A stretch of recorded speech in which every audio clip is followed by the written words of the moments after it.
She only wanted a safe flight home to see her dying father.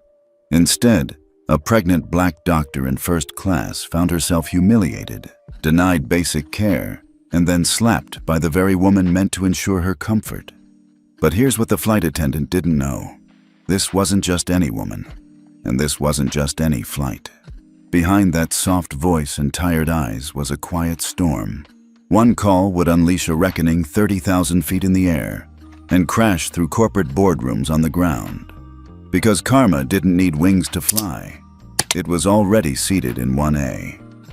At 4:12 p.m., Rachel Walker stood at the entrance to the Orion Air Celestial Lounge at JFK, one hand gripping the strap of her medical bag, the other resting protectively over the swell of her 6-month pregnancy.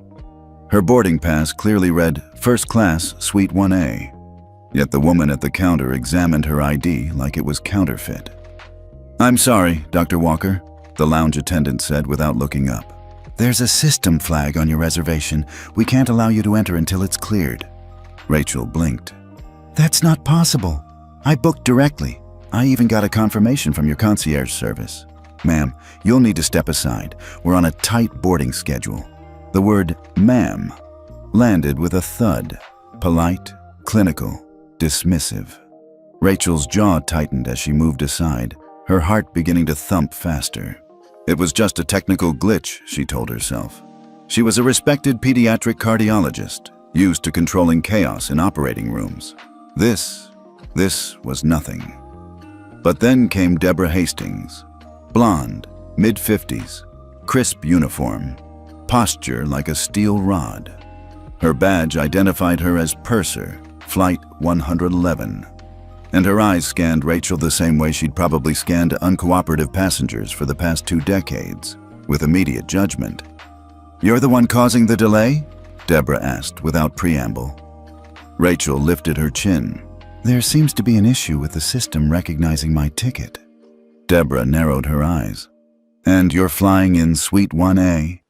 "That's correct." Deborah's lips curled into a smile that didn't reach her eyes. "Interesting." Before Rachel could respond, Deborah turned to the lounge agent. "Run her name again, slowly this time. Let's not send unverified guests into the premium cabins." Rachel inhaled deeply, forcing calm. Her father's condition in London had taken a sharp downturn overnight. There was no time to argue with petty gatekeepers. Still, her pulse pounded in her ears. As the agent began rechecking the system, Rachel leaned forward. "May I ask what the system flag says?" "It says, identity verification pending," the agent replied, almost apologetic now. "That makes no sense. I scanned my passport through your app 2 hours ago. I'm TSA pre-check, global entry. I've never had an issue." Deborah folded her arms. "Do you often fly with Orion? Dr. Walker, was it?" Rachel didn't answer. She didn't know this woman her flight history. She turned back to the agent. "Is there a supervisor available?" At that moment, a soft voice interrupted. "Excuse me, Dr. Walker?" Rachel turned. A young flight attendant stood nearby. Brown eyes, chestnut ponytail, neatly pressed uniform. Her name tag read Chloe Mason. She looked nervous, but sincere. "I overheard. I believe you're our priority passenger in 1A, yes? I can walk you through manually. We just had a back-end syncing issue with the new check-in system." Deborah's head snapped toward Chloe. "That's not protocol. She needs to wait until the system clears." Chloe didn't flinch. "Ms. Hastings, Captain Rollins gave me authorization to manually assist priority passengers after last week's system update. This qualifies." Deborah stared her down, but Chloe didn't waver. Rachel gave her a nod of quiet gratitude. "Thank you." With Chloe leading the way, they exited the lounge. As they walked, Rachel whispered, "I appreciate what you just did." Chloe gave a tight smile. "We get trained to serve passengers, not to intimidate them. I've seen too much of that lately." They arrived at the gate just as final boarding for Flight 111 was announced. Chloe guided Rachel through the separate jet bridge for first class. The hallway was bathed in warm light, and for the first time that day, Rachel exhaled deeply. The boarding attendant barely glanced at her pass this time. No red flags, no questions. Just a courteous, "Welcome aboard, Dr. Walker." Inside the aircraft, the scent of cedar and white tea lingered in the air. Soft, instrumental jazz played in the background. Chloe gestured to the front left suite. "Here we are, 1A." Rachel stepped in and let herself sink into the buttery leather seat. The cabin was hushed, a cocoon of serenity. Her body sighed in relief. Chloe leaned in. "Can I get you anything right away? Water? A warm towel?" Rachel smiled softly. "A bottle of water would be amazing. I'll be right back." As Chloe disappeared into the galley, Rachel reached down and gently rubbed her belly. Her baby kicked in response, a fluttering reassurance. The worst, she thought, was over, but she was wrong. From the aisle came the sharp clack of approaching heels. Rachel looked up. Deborah stood there, arms crossed, eyes colder than before. "You made it on," she said flatly. "I did," Rachel replied, voice even. "Well then," Deborah said, glancing down at Rachel's coat and carry-on. "Let's make sure you're in compliance." Rachel opened her mouth to speak, but stopped. Something about Deborah's tone wasn't procedural. It was personal. The undercurrent of disdain was no longer subtle, and in that moment, Rachel felt it. The shift. This wasn't about systems or policies or boarding flags. This was about her, the wrong kind of passenger in the wrong kind of seat. And as the cabin door sealed behind the last boarding call, Rachel sensed it deep in her gut. This flight wasn't going to be the escape she'd hoped for. It was just beginning.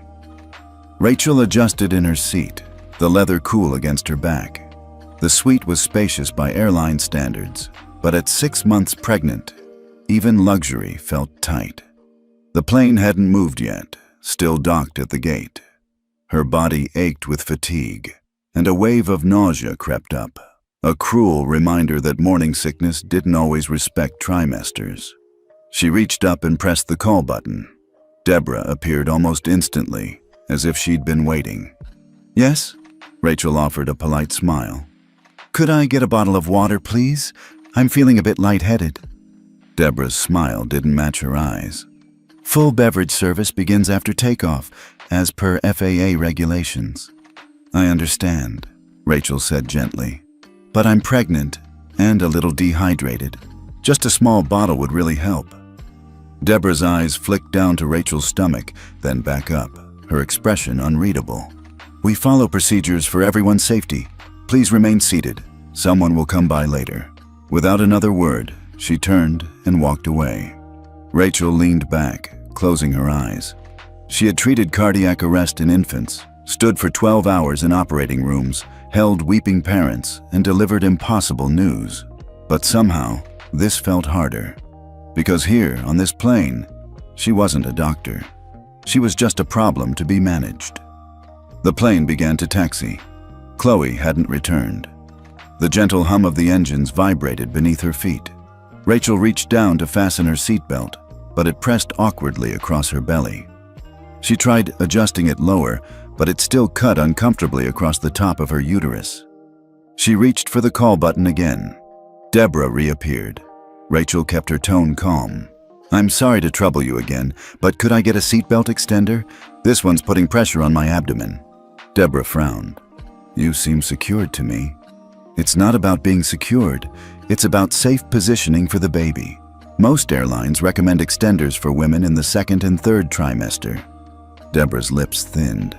"Extenders are for passengers who physically can't buckle their belts. They are not comfort accessories." Rachel blinked. "I'm not asking for comfort. I'm asking for safety. For my baby." "I see," Deborah said, voice clipped. "You people always want exceptions." The words dropped like lead. Rachel stared at her. "Excuse me?" "You heard me," Deborah said, her voice low. "You get on the plane last minute, expect special treatment, don't follow basic instructions, and now you want to rewrite safety protocols." Rachel felt her hands go cold. "I'm asking for something completely standard." Deborah shrugged. "Maybe if you booked economy like everyone else, you'd understand we don't cater to every whim." Rachel's breath caught. She'd experienced bias before, subtle, veiled, but rarely this naked, this direct. Her instincts screamed to de-escalate, but the injustice was suffocating. "I am not asking for a whim," she said evenly. "I'm a physician, a pediatric cardiologist. I know exactly what pressure on the uterus can cause at this stage of pregnancy." Deborah raised an eyebrow. "That's nice, honey. So is my niece. She's a yoga instructor. We all have jobs." Rachel blinked. "That's not the same thing. You're not the only professional on this plane," Deborah continued, straightening. "I've been flying for 22 years. I've kept hundreds of flights safe. I don't need a lecture on anatomy." The plane jolted slightly as it turned onto the runway. Rachel swallowed hard, heart pounding. Her seatbelt still dug uncomfortably into her midsection, and the baby gave a small kick, like punctuation. Deborah leaned in, lowering her voice. "If you'd like to file a request with our corporate policy office, you're welcome to do so after landing." Rachel's voice dropped, calm but firm. "Then please send the captain. I won't be taking off like this." Deborah straightened, eyes narrowing. "Are you refusing to comply with crew instructions during taxi?" "I'm asserting my medical judgment," Rachel replied. "If you're unwilling to follow protocol, I'll escalate appropriately." For a second, Deborah didn't move. Her nostrils flared and her jaw clenched. Then, slowly, she leaned in closer. "You think your fancy degrees or designer purse make you special, but on this plane, I'm in charge. Not you." Rachel said nothing. She didn't flinch, and that seemed to enrage Deborah even more. She stood abruptly and turned down the aisle, disappearing toward the galley. Rachel exhaled, hand gripping the armrest. Her baby kicked again, harder this time. She closed her eyes, breathing deep, trying to slow her pulse. Across the aisle, a man in 2A, young, headphones around his neck, glanced at her. His brows furrowed. He looked like he wanted to say something, but stayed silent. The overhead chime announced final cabin checks. Rachel adjusted herself one more time, shifting the belt as best she could. Her skin prickled with humiliation. This wasn't supposed to happen in first class. Not here, not now. From the corner of her eye, she saw Deborah return. No water, no extender, just a tight smile and a final cold glance before moving on to the next passenger. Rachel let her head fall back against the headrest. Her father was waiting. Time was ticking. The plane was lifting off, but something far heavier than jet fuel hung in the air. Whatever this flight was supposed to be, safe, luxurious, respectful, it wasn't. And for the first time, Rachel wasn't sure she'd make it to London without braking. The engines roared beneath them. But Rachel couldn't hear anything except the steady pounding in her ears. Her fingers trembled against the leather armrest. Her baby shifted uneasily beneath her ribs, and the belt across her stomach pressed like a warning. She reached for the call button again. This time, her patience had worn thin. Deborah was there before she could even speak. "I told you," the purser snapped. "We are not distributing extenders for preference. You are properly belted. The plane is moving." Rachel kept her voice low, but firm. "You are compromising the safety of a pregnant passenger, and your refusal violates FAA-advised maternity protocol. I'm asking one last time for a belt extender or a call to the captain." Deborah's face flushed. "You're refusing to comply with my directions. That is a federal offense during active taxi. I could have you removed from this aircraft right now." Rachel exhaled through her nose. "I am not refusing to comply. I'm insisting on safe accommodation. If you won't help me, I'll stand until I can be safely secured." And with that, she slowly pushed herself upward from her seat. Her movement was careful, deliberate, not aggressive, but in Deborah's eyes, it was pure defiance.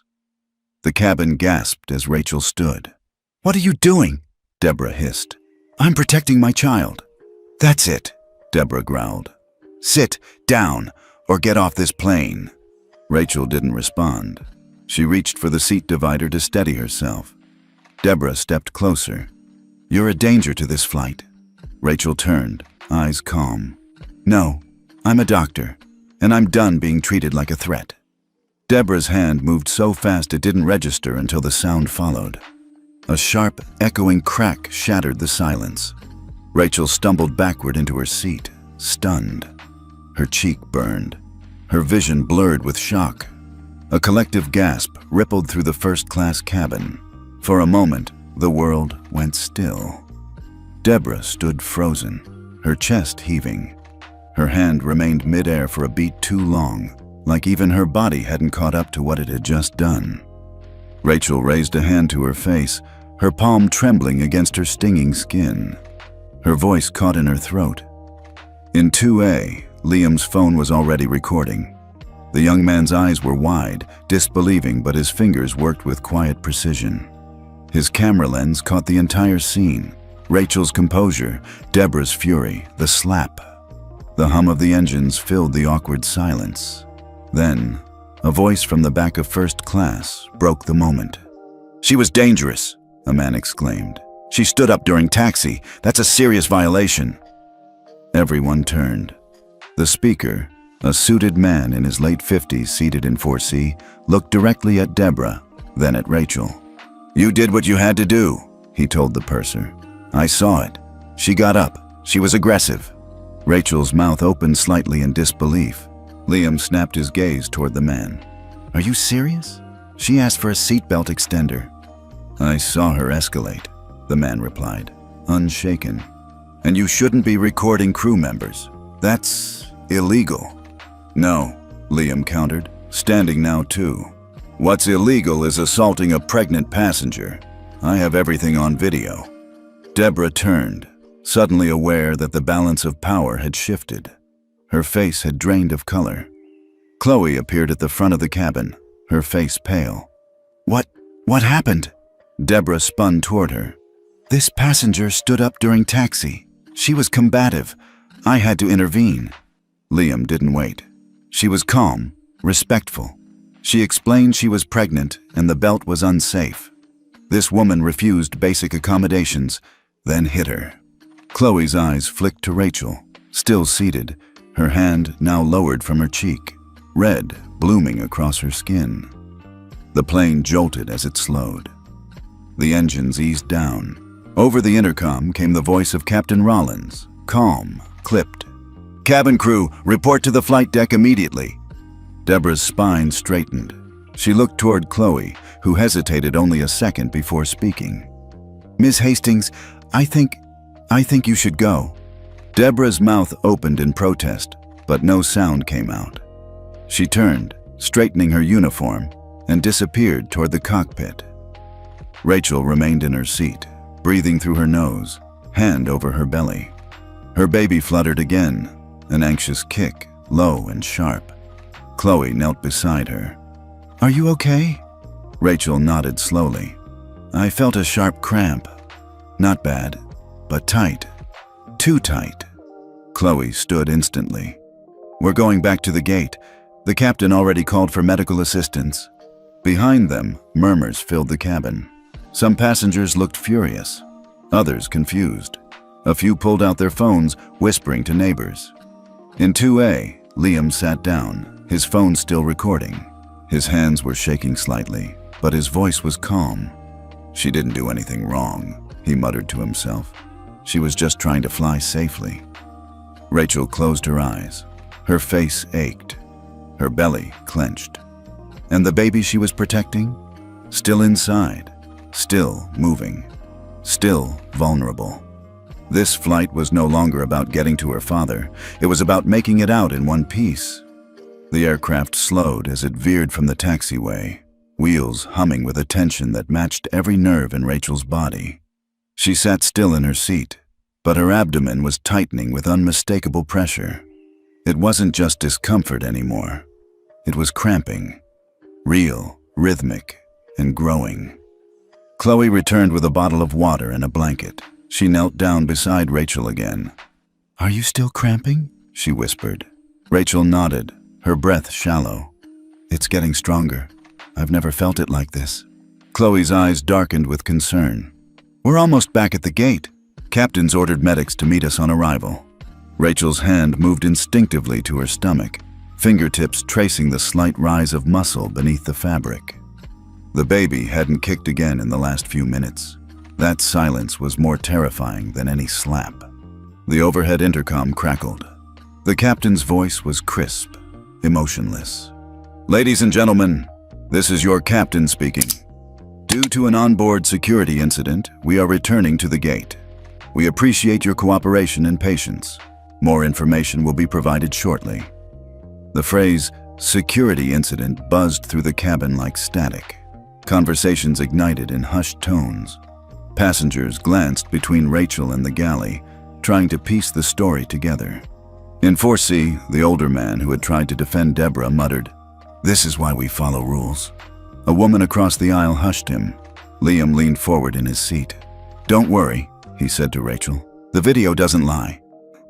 Rachel managed a grateful glance, but her focus was narrowing. She was calculating fetal movement intervals in her head, replaying medical lectures about premature labor and maternal trauma.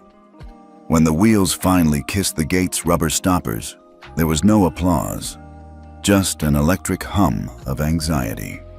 2 Port Authority officers were waiting when the cabin door opened. A female officer with a calm face and a firm stance stepped on board first. She whispered something to the captain and then turned toward the cabin. "Dr. Walker?" she asked. Rachel blinked. "Yes. We've been requested to escort you safely off the aircraft and into medical care. Paramedics are already on the jet bridge." Rachel hesitated. I don't want to leave without knowing what's happening. We'll brief you fully, I promise. But first, we need to make sure you and your baby are okay." Chloe helped her up gently. Rachel winced, another cramp stabbing through her lower abdomen. As they reached the cabin door, the hallway to the jet bridge swam in sterile light. Outside, 2 EMTs waited with a stretcher, though Rachel insisted on walking. "I just need a place to sit and breathe," she murmured. One of the medics nodded. "We'll get you to the lounge. Quiet space. Vitals first, then we'll transfer to Lenox Hill if needed." They moved down the corridor, but instead of the direct path to the ambulance bay, they turned left, back toward the Celestial Lounge. Rachel paused. "Why are we going this way?"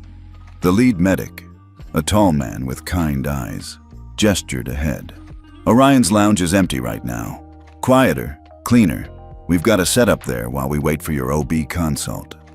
Rachel's breath caught. That was where all of this had started. The doors slid open with a whisper, revealing the soft glow of ambient light and the low hum of jazz. The chaos of the last hour felt like it had happened in another universe, but the familiarity was jarring. The same polished counters, the same marble floors, and standing near the back, checking his phone, flanked by 2 staff members, was a man in a tailored gray suit. David, the station manager. He looked up as they entered. For a second, his face registered only confusion. Then he saw her face, the redness on her cheek, her hand over her stomach, and the officers flanking her. "Dr. Walker?" Rachel blinked. She hadn't expected recognition. David stepped forward, eyebrows furrowing. I'm so sorry. What happened?" Before she could answer, Chloe, who had followed them, spoke quietly. "There was an incident on board. She was assaulted by the purser." David froze. "Assaulted?" he repeated. Rachel nodded slowly. "By your senior crew member. And now, I'm cramping." David turned pale. He looked at the officers, then at Chloe. "Where's Deborah now?" "Captain called her to the flight deck," Chloe replied. "But it's all on video." David didn't wait. He pulled out his phone, scrolled rapidly, and raised it to his ear. Rachel sat down carefully on a lounge chaise. The medic took her vitals, calm and efficient. But all she could hear was David's voice across the room. "Ethan," he said, "you need to pick up right now. It's Rachel. There's been an incident on your flight." Rachel's heart skipped. David looked at her as he said it. "Your flight, your wife." He stepped outside, still speaking urgently. "No, she's safe, but she needs medical attention, and yes, it's bad, very bad." Chloe stood silently beside Rachel, her hands clasped tightly. Rachel turned to her, eyes heavy with pain. "You said earlier you've seen too much of this." Chloe nodded slowly. "Deborah's been protected a long time. Nobody wanted to speak up. Most just transferred off her roots. I stayed because someone had to stay." Rachel breathed deeply, pain easing slightly under the warmth of the blanket. The baby kicked, gently this time. Across the glass doors, David paced like a man awaiting orders from a war room. Rachel didn't know exactly what would happen next, but she knew this. One call had been made. And Ethan Walker wasn't just her husband. He was the man who built this airline, and he was already on his way. The conference room at the Four Seasons San Francisco was a masterpiece of luxury and control. Glass walls overlooked the skyline, and the air hummed with the quiet intensity of power brokers in suits discussing billions in play. At the head of the table sat Ethan Walker, calm, composed, commanding. He'd just delivered a flawless breakdown of Orion Air's Q3 metrics, hands gesturing over sleek charts projected onto the crystal-clear screen behind him. Investors leaned forward. The energy was right. A major international partnership was within grasp. Until his phone buzzed. Ethan glanced down, just for a second. David Rivera, Station MGR JFK. Urgent. Rachel. Incident on board Orion 111. She's safe but shaken. Medical staff involved. Deborah Hastings is the crew member. It's bad. He froze. The words hit him like a freight train. His eyes didn't move from the screen, but every muscle in his body tightened. "Excuse me," he said, voice flat, neutral. He stood, adjusting his suit jacket with precise care. "You'll have to continue without me. A family emergency has come up." The room shifted in confusion, but no one dared object. Ethan's presence commanded respect, even in absence. As he stepped out into the hallway, his entire demeanor changed. The practiced calm evaporated, replaced by an icy, hyper-focused rage. He didn't call his assistant. He didn't call his driver. He called Jessica Alvarez. The phone barely rang once. "Jessica, how fast can you get into the secure legal server?" "I'm in," came her voice, sharp and alert. "What's happened?" "There's been an incident on Flight 111. Deborah Hastings is the purser. Rachel was the victim." A pause. "Oh my God." "She's okay, for now. She's with medics. I'm not waiting for HR. This goes to the core." Jessica didn't hesitate. "Understood. What do you need?" "Pull Deborah's entire employment file. Every route she's flown, every formal complaint, every informal grievance logged or suppressed. I want performance reviews, crew feedback, exit interviews from anyone who flew with her in the last 5 years." "Copy that." Ethan ended the call and immediately dialed again. "Daniel," he barked as the head of operations picked up. "Full sweep. I want every inch of security footage from 111. Boarding, cabin, lounge, anything within FAA parameters. Sir, we have standard cams, but internal footage on that aircraft. Activate override access and start scanning guest feedback on Deborah. Key phrases: rude, disrespectful, intimidating, unprofessional. I want every flagged word in our CRM system linked to her ID. Every single one." "Yes, Mr. Walker." Ethan reached for the third call. This time, PR. "Celine, initiate code violet." There was a sharp inhale on the other end. "Sir, that protocol's reserved for..." "This is that level and then some. You're going to want to get ahead of this because once the footage leaks, we'll be buried unless we lead the narrative." "What's the message?" "The truth. No corporate spin. We acknowledge. We take responsibility, and we act. Fast." Ethan ended the call, jaw locked. He pulled out his phone once more, hesitating only a moment before dialing the only number that mattered. Rachel. It rang twice. "Eve," he said. "Are you all right? I just got the message." Her voice cracked through the speaker, low and tired. "Ethan, I'm okay. The baby, still moving, but I was hit. She hit me." Ethan shut his eyes for half a second, pain flashing through him like lightning. "I'm so sorry. I'm leaving now. Jet's being fueled. You'll be okay. We'll fix this." "I didn't want to bother you, but David called you anyway."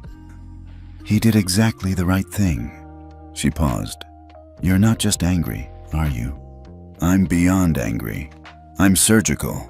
Another silence. Then Rachel whispered, "Be careful. Don't act from rage." "I won't," Ethan said. "But I will act, with precision. And when I'm done, this won't just be about one flight." He ended the call, already walking toward the elevator. As he stepped inside, he looked at himself in the mirrored walls. Still the CEO. Still the man who had built Orion Air from the ground up. But now he was also the husband of the woman his airline had failed. And failure had a cost. By the time he stepped into the private hangar, the jet was already waiting. Engines warm. Crew standing by. As he boarded, his phone pinged. "Jessica. Deborah's file is spotless. Too spotless. Zero complaints, but I found 3 exit interviews that mention her by behavior, not name. Tone issues. Staff morale problems. Pattern of intimidation. We're digging." Daniel. "One flagged passenger report from last year described a blonde purser as dismissive and cruel. Never escalated. No follow-up." Celine. "We're drafting the public statement. Do you want it before takeoff?" Ethan. "I want it before the wheels leave the ground." He sank into the leather seat and strapped in. The irony not lost on him. Seatbelt secured. Cabin pressure stable. But the fallout? That was going to be seismic. He stared out the window as the jet rumbled to life. Next stop, JFK, and the reckoning. Liam sat in the departure terminal, earbuds out, fingers still shaking. His phone screen was glowing with the paused video. Rachel, composed, rational, gently requesting a seatbelt extender. Deborah's sneer, her hissed threats. Then, the slap. Sharp, echoing, indefensible. He rewound it again, not because he doubted what he saw, but because part of him couldn't believe it had happened. The timestamp read 6:37 p.m. He glanced around. No reporters yet, no security, just passengers lost in layovers and gate changes, unaware that a storm was gathering in the palm of his hand. He opened X, formerly Twitter, uploaded the clip, and typed, "Just witnessed a senior flight attendant slap a pregnant black woman in first class. She asked for a seatbelt extender. That's it. I have it all on video. This was at Orion Air Flight 1011 JFK LHR. Do not let this get buried. #Justice for Rachel Orion. Air." He pressed post. The ripples were instant. Within 10 minutes, it had 3,000 views. By 30 minutes, 72,000. By the end of the hour, it was trending in New York, then nationwide. The algorithm had caught the scent of outrage, and the world was hungry. A viral thread soon followed from an influencer in 3D who had also been on the flight. I didn't get the full story at first, but I watched the slap. I saw that woman's face. She was calm, dignified. She didn't raise her voice once. The crew member? Cold, aggressive. #Orion Air must answer for this. Another thread came from a woman in 1C. "We were all silent, shocked, and that's part of the problem. She needed backup, and we were frozen. Never again. Justice for Rachel." X turned into a confession booth. Witness after witness confirmed Rachel's composure, her restraint, her very existence as the opposite of threat. Then came the twist. An anonymous post from a new account tagged @Orion Air Staff Truth. "I used to fly with Deborah Hastings. I quit because of her. Her tone, her abuse of junior crew, her disdain for certain passengers. It was unbearable. We were told to keep quiet. Not anymore." It included a screenshot, an internal chat where Deborah had mocked a passenger's accent and attitude during a flight last year. The name was blurred, but the intent was clear. It took 12 minutes for the post to hit 100,000 views. Then CNN picked it up. Breaking. Viral video shows Orion Air purser striking pregnant passenger. Airline confirms flight diverted, passenger hospitalized. The footage played with pixelated faces. But the audio rang loud and clear. The slap, the gasp, the horror. Rachel hadn't even seen it yet. She lay back in a private room at Lenox Hill Hospital, eyes closed, fetal monitor beeping steadily beside her. Her cheek was still red, her stomach tight but stable. A nurse checked her vitals again and smiled softly. "Still steady," she said. "Your baby's heartbeat is strong." Rachel nodded faintly. She hadn't spoken much since arriving. The shock hadn't faded. If anything, the quiet made it louder. Chloe stood outside the room, phone in hand, scrolling through the maelstrom of hashtags and mentions. The clip had now been translated into 5 languages. International news were calling it an industry scandal. Protesters were organizing to demonstrate at JFK. Boycotts were trending. But Chloe didn't care about the noise. She was staring at one thread in particular, the confession from the former crew member. Her thumb hovered over the screen. Then she tapped open her notes app and began typing. "To whom it may concern, my name is Chloe Mason. I am a flight attendant with Orion Air. I was on board Flight 111 and witnessed the incident involving purser Deborah Hastings and passenger Dr. Rachel Walker. I can confirm Dr. Walker did not violate protocol. She requested reasonable accommodations and was denied, ridiculed, and ultimately assaulted. I am willing to provide a full statement. Sincerely, Chloe Mason." Her finger hovered over the send button. A single tap, and her entire future could change. She thought about the quiet threats, the whispered warnings about Deborah, the way people were moved off her flights, not because she was right, but because no one wanted to deal with her. She thought about Rachel, the way she hadn't shouted, hadn't retaliated, had only tried to protect herself and her child. Then Chloe tapped send. Her message landed in the inbox of Jessica Alvarez, General Counsel for Orion Air. Less than 5 minutes later, she received a reply. "Chloe, thank you. We will protect your anonymity if requested, but your statement is invaluable. You are doing the right thing. Jessica Alvarez." Chloe exhaled for the first time in hours. She looked through the glass into Rachel's room, and she knew silence was no longer an option. Not for her. Not for anyone. Deborah Hastings walked through the marble-tiled corridors of Orion Air's JFK Operations Center with the confidence of someone who'd done this 100 times. Her heels clicked with precision.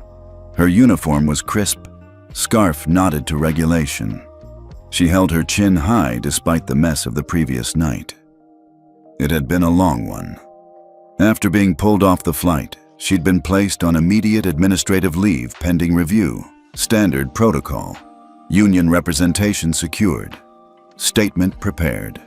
Script rehearsed. She had spent the night spinning a tight, practiced narrative.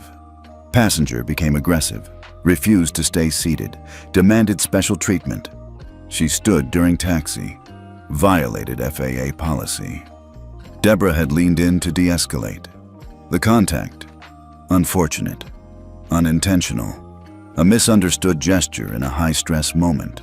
22 years of spotless service, and one oversensitive passenger was trying to ruin her career. She rolled her shoulders back and stepped into the elevator. By the time it opened on the 34th floor, she was fully in character. Wronged employee, calm under pressure, professional to the last. The receptionist barely met her eyes. "You're expected," she said, pressing a button on the phone. "Deborah Hastings here for the interview," Deborah announced, projecting her voice as if the room were full of allies. "Please proceed to conference room 1, the woman said. That was odd. Interviews were typically held in smaller HR interview spaces. Conference room 1 was larger, formal, intimidating. But Deborah didn't hesitate. She smoothed the hem of her blazer and walked forward, heels echoing like a gavel. She reached the frosted glass doors and pulled them open. Her confidence evaporated the moment she stepped inside. This wasn't an interview. This was a tribunal. The room was cavernous, long mahogany tables stretching toward floor-to-ceiling windows that framed the tarmac outside. At the far end sat 4 people: Jessica Alvarez, legal counsel; Daniel Chen, head of HR; Celine Miles, public affairs. And at the head of the table, flanked by silence itself, sat Ethan Walker, the CEO, her CEO. His face was unreadable, expression smooth, almost serene, but his eyes? Piercing, focused, lethal. Deborah froze in the doorway. "Please," Ethan said. His voice was calm, even pleasant. "Have a seat." The chair at the far end was positioned deliberately, alone, exposed. She walked toward it on legs that suddenly didn't feel steady. She sat down slowly, placing her hands on her knees, then clasping them tightly to stop the tremble.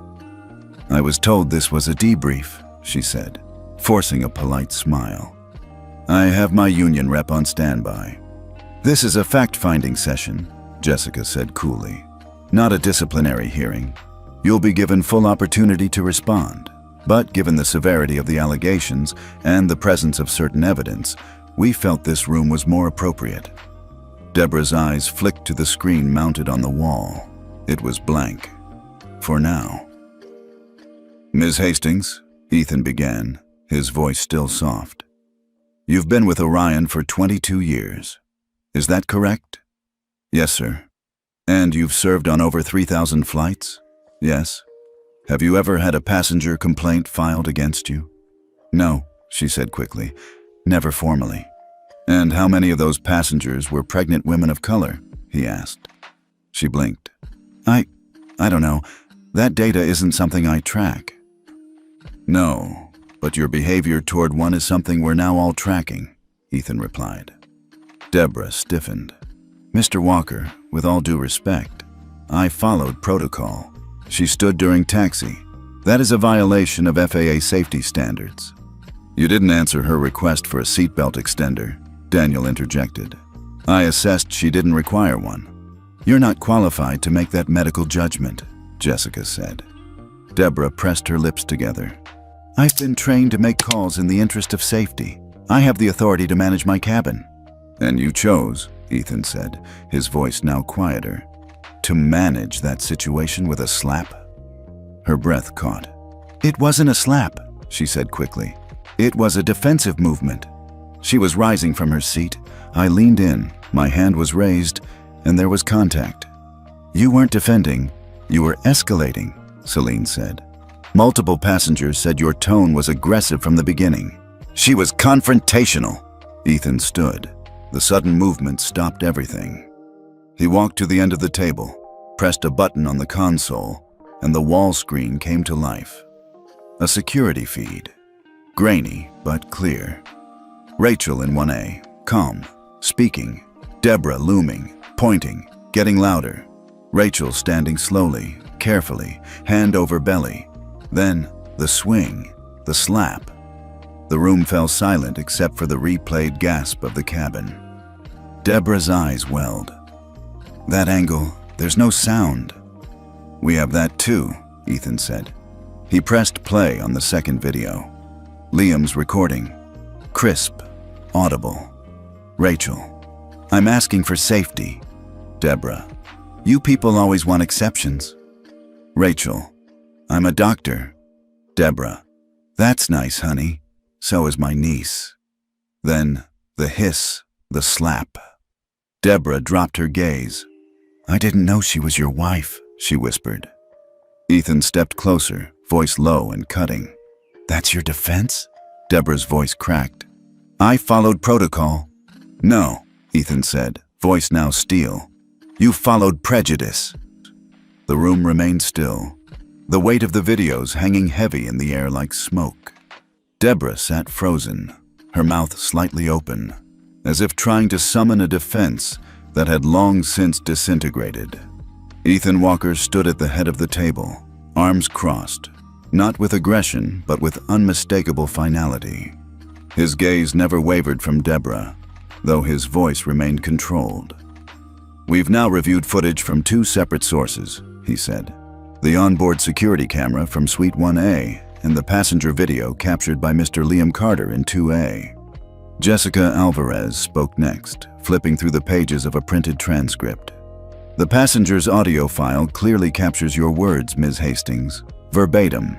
You people always want exceptions. That phrasing alone violates at least 3 points in our company's anti-discrimination and conduct policies. Deborah's eyes darted to each person at the table, desperately searching for an opening, for anything resembling sympathy. Instead, she found Stone. "Mr. Walker," she said finally, voice shaking. "Please, I didn't know who she was." Ethan's expression didn't change. "And that," he said, "is your defense?" "I didn't know she was your wife," Deborah blurted, the dam of her composure cracking wide open. "I wouldn't have. If I had known, I never would have." Ethan's voice dropped to a quiet, dangerous whisper. "That's not an explanation. That's an indictment." She blinked, confused. "What?" "You're telling me that the only reason you would have shown her basic human decency is if you'd known her name, if you'd known her proximity to power, if she were connected." Deborah opened her mouth, but Ethan continued, his tone laced with quiet fury. "So what if she weren't my wife, Ms. Hastings? What if she were just Rachel Walker, a pregnant black doctor trying to get home to her dying father? Would she still deserve to be ridiculed, denied safety, and struck in front of a cabin full of witnesses?" Deborah lowered her eyes. Tears welled up, then spilled freely. Her hands clenched tightly in her lap. I was overwhelmed. She was difficult. She was calm." Jessica cut in. "We have multiple statements from passengers and crew confirming she never raised her voice, never made demands, and complied with every instruction. Until you crossed a line." Celine, the PR head, placed a printed page on the table in front of Deborah. "These are the headlines running worldwide," she said. "CNN, BBC, Reuters, Orion Air purser assaults pregnant black doctor. Your name is now a hashtag, your face, a symbol of systemic arrogance. And this company? It's bleeding public trust by the second." Deborah stared at the page, her own image staring back. Pixelated, mid-motion, mouth twisted in fury as her hand arced toward Rachel's face. "I didn't mean to hurt her," she whispered. It happened so fast." "No," Ethan said sharply. "It didn't happen fast. It built up, over years. Years of unchecked behavior, of subtle cruelty, of complaints that never became reports, of power used not to protect, but to punish." He walked slowly to the end of the table, leaning on his hands, his eyes locked on hers. "You wore our uniform for 22 years, Ms. Hastings. That uniform means something. It represents care, dignity, and excellence. You turned it into a weapon." Deborah's shoulders sagged. The tears had given way to a quiet, breathless sobbing. Her mascara ran in dark streaks down her cheeks, pooling at the edges of a face that once wore authority like armor.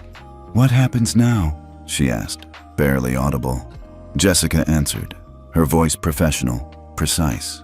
"Your employment with Orion Air is terminated effective immediately. Your credentials are revoked.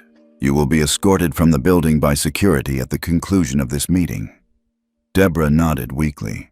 "And," Jessica added, "you should also know that our legal team is cooperating fully with the district attorney's office. A criminal investigation into the assault has already been opened." Deborah's head shot up. "Criminal? You struck a pregnant passenger in the presence of witnesses and cameras," Daniel Chen, the head of HR, said grimly.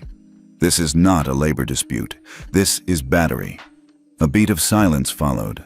Then Ethan spoke once more. "This could have been avoided," he said softly. "Had you shown the smallest amount of empathy, had you paused for 1 second to listen." I just thought she was trying to get special treatment," Deborah said, hollow now. "People do that. All the time." "People," Ethan repeated. "Say that word again, slowly." She didn't. He straightened, smoothing the edge of his suit. "Security is waiting outside," Jessica said. "We'll give you a moment." Deborah stood slowly. Her knees buckled slightly, but she caught herself. No one moved to help. She looked one last time at the screen behind them, frozen on the frame of her hand mid-swing. Then she walked out, shoulders hunched, heels dragging. The door closed behind her with a quiet, echoing thud. No one spoke, not for a long time. Then Ethan turned to his team. "This doesn't end here," he said. "We cut out the tumor. Now we treat the disease." The press conference was set for noon, but by 11:23 a.m., the Orion Air headquarters atrium was packed. Reporters from every major network had descended on the downtown Austin skyscraper, cameras lined up like artillery. The backdrop was stark, Orion's silver and blue logo against a white canvas, flanked by the flags of the United States and the FAA. Celine Miles stood just off stage, headset in one ear, eyes locked on her team. She had worked through the night with PR analysts, legal counsel, and crisis managers. This wasn't just another corporate apology. It was war. Her final email to all comm staff had been clear. Under no circumstances will anyone use the terms incident, allegation, or alleged misconduct. Replace with assault, failure, and apology. We own it. We do not spin it. The air in the room buzzed with anticipation. Live feeds were already rolling. Headlines on every major site ran in sync. Orion Air CEO to address viral assault scandal. Had justice for Rachel goes global. Will this be the end for Orion? At exactly 12:00 p.m., Ethan Walker stepped onto the platform. No tie, sleeves rolled up, no teleprompter. He walked directly to the podium and looked out into the sea of lenses and expectant eyes. "My name is Ethan Walker," he began, voice steady. "I am the CEO and founder of Orion Air. I come before you today not to manage this crisis, but to accept responsibility for it." A wave of clicks echoed through the hall as cameras snapped in rapid-fire succession. 3 days ago, on one of our flights departing JFK, a pregnant passenger, Dr. Rachel Walker, was physically assaulted by one of our senior crew members. The video is public, the evidence is undeniable, and that passenger is my wife. The room gasped. Ethan let the moment land before continuing. She was not recognized, not because of a glitch or oversight, but because the culture we allowed to grow in our company failed to treat her with the basic dignity every person deserves. This was not an incident. This was an assault, and this was our failure. His voice grew firmer, though it never rose. "We have terminated the employment of Deborah Hastings, effective immediately. We are filing a civil suit against her for brand and operational damages, and we are cooperating fully with law enforcement in the ongoing criminal investigation." Ethan paused, his hands gripping the podium edge. But that's not enough. The reporters leaned forward. Even the cameras seemed to hush. "Effective tonight, Orion Air will suspend all domestic and international operations for a period of 72 hours. We are grounding our entire fleet." A wave of murmurs surged through the room. "Every employee, flight crew, ground staff, leadership, will report for mandatory training. Not just sensitivity training, not just a slide deck. We are overhauling our entire internal culture, top to bottom. We will confront bias, we will retrain leadership, and we will rebuild trust." One reporter finally stood. "Mr. Walker, isn't a full shutdown, worldwide, a bit extreme?" Ethan looked directly at her. "Not when the cost of doing nothing is higher. Not when lives, reputations, and dignity are at stake." He turned slightly to glance at the screen behind him. It now displayed 3 words: assault, failure, apology. "I chose these words carefully," he continued, "because they are not just legal definitions or PR terms. They are moral truths. A woman, my wife, was harmed under our banner. We failed to protect her. And now, we say sorry, not with words, but with action." Celine stood motionless at the edge of the room, tears prickling the corners of her eyes. It was rare to see a CEO walk into the fire like this. But Ethan wasn't walking. He was standing in it, owning it. He continued. Dr. Walker asked for a basic safety measure, a seatbelt extender. She was mocked, dismissed, and then struck. And if that had happened to any other passenger, of any other race, gender, or status, I would be just as outraged. Another reporter called out, "Will she be speaking publicly?" Ethan nodded slowly. In time, but for now, her priority is rest and recovery. And mine is to ensure that what happened to her never happens to anyone else. He stepped back from the podium and glanced at the press kit on the table nearby. Dozens of folders, each with the new policy reforms, training mandates, and copies of the internal memos already sent to Orion's 22,000 employees. Before turning to leave, he looked once more into the cameras. We're not going to fix this in a day, but we will fix it, because if we don't deserve to fly. He walked off stage in silence. No applause, just the sound of accountability echoing louder than any headline. The email came just after 3:00 p.m. with the subject line, "Urgent, Media Appearance Request." Chloe stared at it, unread, for a full minute. She was in her studio apartment, a tiny fourth-floor walk-up in Queens, still wearing her Orion Air uniform pants. Though the blouse had been tossed across the back of a chair, she hadn't slept in 27 hours. When she finally opened the message, her breath caught. "Chloe, we're receiving dozens of interview requests, and your name has come up repeatedly in coverage as a credible, heroic witness. Ethan would like to formally invite you to represent Orion in the upcoming CNN Town Hall segment on airline bias and reform. You would not be speaking on behalf of the company in legal terms, but as a voice of integrity. Let us know, ASAP. Celine Miles, VP, Communications." She sat back in her chair, heart pounding. The very idea of going on national television, her face, her voice, her story, terrified her. But something deeper tugged at her.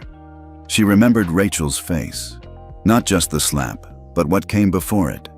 The dignity, the restraint, the grace under humiliation. Chloe took a deep breath and typed a short reply. "I'll do it." The CNN set was sleek, dimly lit with a backdrop of skyline and motion graphics labeled, "Beyond the Seat, Systemic Bias in the Skies." Chloe sat beside two other panelists, a diversity expert and a former flight attendant who'd spoken anonymously in the first viral thread. Cameras rolled. Red lights blinked. The host turned to her. "Chloe, you were on Flight 111. You witnessed the entire interaction. What compelled you to come forward?" Chloe folded her hands in her lap. "I didn't plan to," she admitted. "But then I watched the clip, and I saw how calm Dr. Walker was. I saw how easily the narrative could have shifted if no one had spoken up." The host nodded. "You've since been praised as a whistleblower. Some are calling you the new face of ethical aviation. How does that feel?" Chloe blinked. "I didn't do it for praise. I did it because silence is a kind of violence. And because, if I'm honest, I've been where she was." The host tilted his head. "Can you elaborate?" Chloe inhaled slowly. "I'm biracial. Grew up in Chicago. First in my family to go to college. I've been told to smile more by supervisors. Been mistaken for a baggage handler while in uniform. Been talked down to by passengers who assumed I didn't understand English because my last name is Mason, but my dad's name is Alvarez." She let that hang for a second. Rachel didn't just need protection because she was pregnant. She needed it because she was invisible to the system, until the system got caught. The room was quiet. Then the host asked, "What do you hope comes from all this?" Chloe didn't hesitate. "I hope airlines stop acting like diversity is a badge and start treating it like a responsibility. I hope crew members start calling each other out when they see disrespect. I hope passengers realize we're all human beings, not titles or ticket numbers." Applause broke out from the in-studio audience. Later that night, Chloe got a second message. This time, from Ethan himself. "Chloe, you spoke with honor. Rachel would like to see you, if you're willing. She's still at Lenox Hill. Let me know and I'll arrange everything." Ethan Chloe replied immediately, "Of course, I'd be honored." The hospital room was quiet, bathed in late afternoon light. The monitors blinked rhythmically beside Rachel's bed, soft beeping a constant reminder of life. She sat propped up, a blanket across her lap, a small smile on her face as Chloe entered. "Hi," Rachel said softly. Chloe smiled back. "Hi." For a moment, they just looked at each other. No cameras, no press, just two women, finally face to face. "Thank you," Rachel said, voice thick with emotion, "for not looking away, for speaking up. I have been in that seat before, too many times, and no one said anything." Chloe sat in the chair beside her. "You didn't deserve that. Not as a passenger, not as a person, and not as a woman." Rachel chuckled softly. "You'd be surprised how often those three don't overlap." They both laughed. A light, fragile sound. Then Chloe said, "Can I tell you something I've never told anyone in uniform?" Rachel nodded. "There was a passenger once, months ago. He called me the diversity hire. Say, right to my face. I reported it. My supervisor said, 'Don't take it personally. Some people are old-fashioned.'" Rachel's eyes narrowed. "That's not old-fashioned. That's bigotry wrapped in nostalgia." "Exactly," Chloe said. "And I thought, if I speak up again, I'll get labeled. Too sensitive. A liability. So I didn't. Until now." Chloe nodded. Rachel reached out, hand resting gently on Chloe's. "I'm glad you did." They sat in silence for a while, not needing to fill the space, just sharing it. Two women, two shades of resilience, two stories that had, in different ways, collided at 30,000 feet and landed somewhere that looked a lot like hope. The hallway outside room 517 at Lenox Hill Hospital was quiet, save for the gentle squeak of Ethan Walker's shoes on polished tile. In his hand, he held a bouquet, small, understated. Rachel didn't like grand gestures. She preferred things real. He paused just outside the door, his breath catching for the first time in days. It had been 72 hours since the flight, since the video, since the slap that shattered more than silence. He'd moved through the chaos like a man possessed, anchored by fury, guided by duty. But here, at the threshold of her recovery, he felt exposed. He knocked softly and pushed the door open. Rachel sat upright in bed, propped on pillows, reading a slim paperback. Her eyes lifted, and when they met his, they softened into something neither weary nor broken, but deeply alive. "Hey," he said, stepping in. "Hey," she echoed, voice still hoarse, but stronger than he expected. He crossed the room quickly, set the bouquet on the nightstand, and reached for her hand. She took it without hesitation, their fingers lacing like instinct.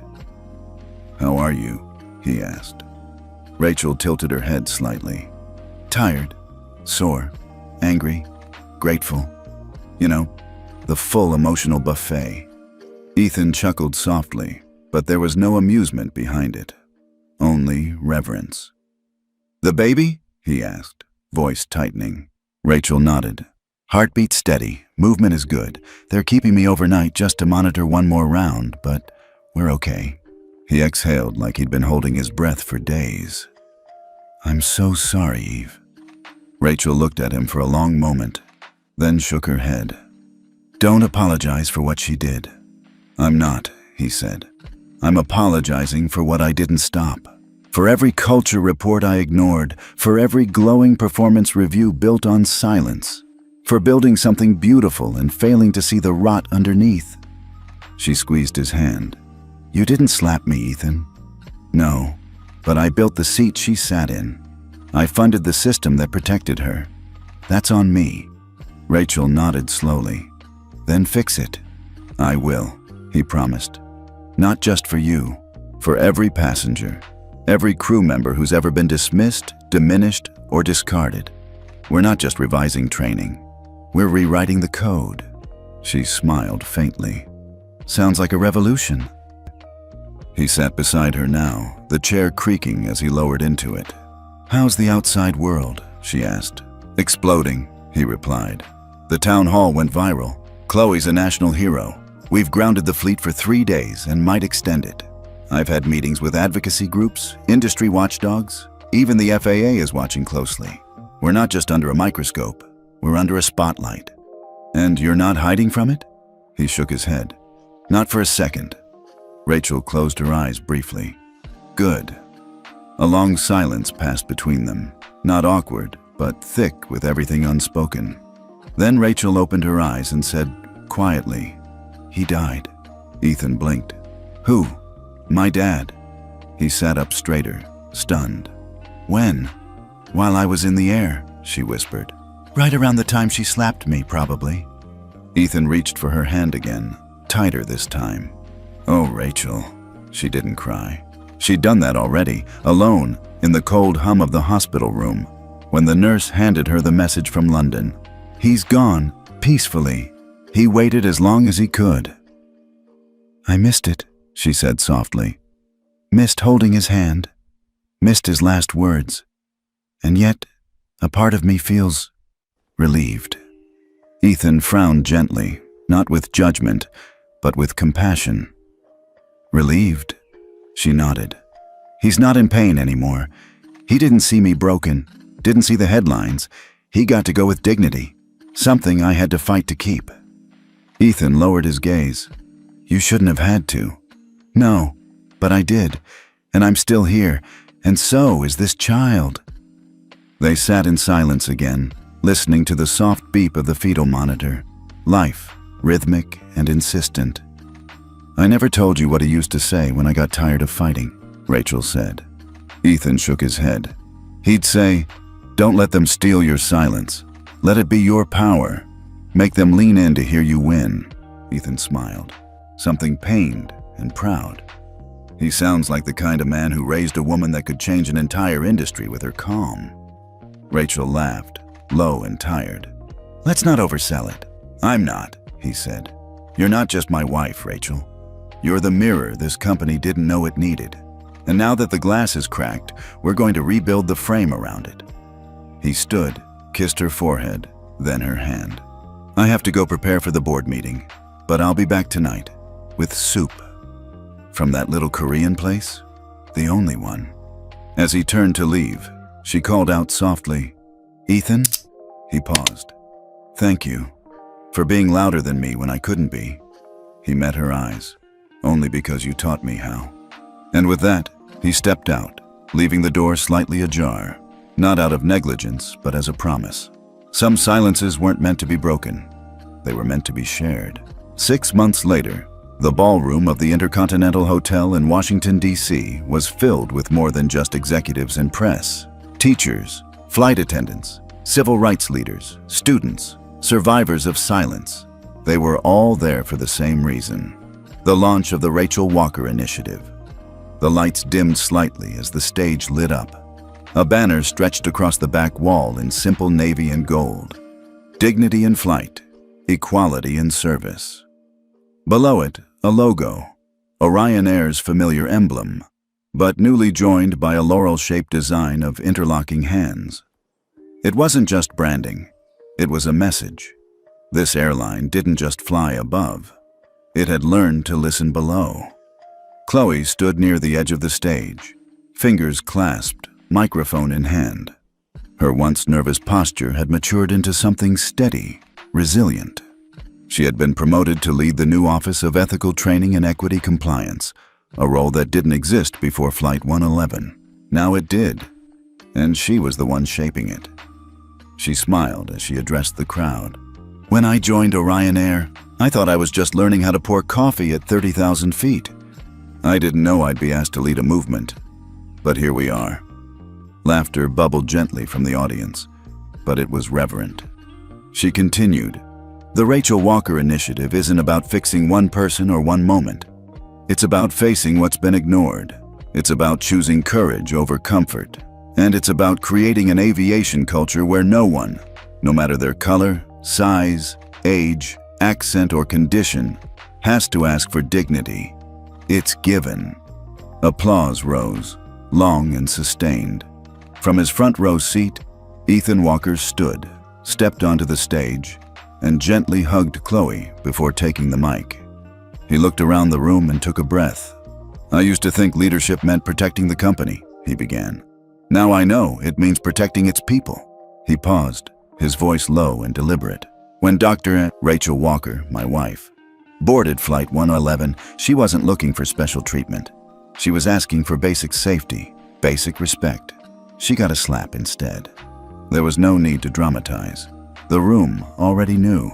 That slap," he continued, "wasn't just one woman's hand.